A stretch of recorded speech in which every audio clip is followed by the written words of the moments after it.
Good morning. I am Dr. Ram Narayan. I'm a senior consultant neurosurgeon in Chennai. Today I will be talking to you about strokes and how to identify a stroke. Stroke means damage to the brain because of some blood supply issues.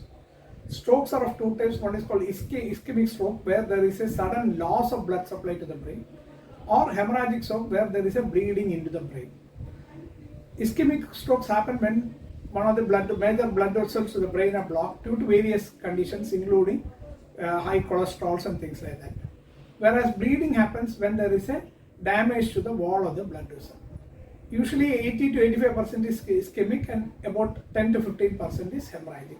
There's also another type of stroke called subarachnoid hemorrhage, which happens outside the brain, not inside the brain. So we will not talk much about it now. And the cause is different.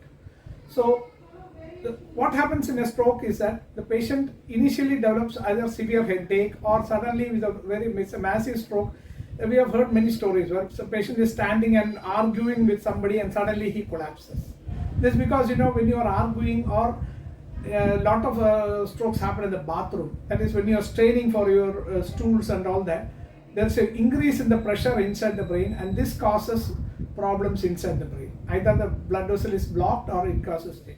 Again, people with heart problems or on medications, or people with the deep vein thrombosis, all this, they all can develop strokes. They all can develop block to the blood vessels.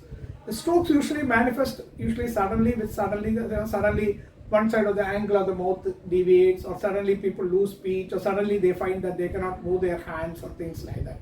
Or as I said, there are some people, because if it's a severe stroke, they just collapse onto the ground and become unconscious. Treatment of the stroke is very based on the cause of the stroke. If it is ischemic, nowadays we can do many treatments, including we can put catheters and pull out the block and remove the block and restore the blood supply. In hemorrhagic stroke, directly operating on the brain and removing the blood clot is essential. Surgery is done when the clot is large, or when the bleeding is very severe and the symptoms are very severe. In minor bleeds, it's only medical management. Usually 20 to 30% of people improve very well. About another 10 to 20 people improve moderately, but about 40 to 60% of patients end up having severe deficits, including one-sided weakness. This is called post-stroke hemiplegia. Thank you very much.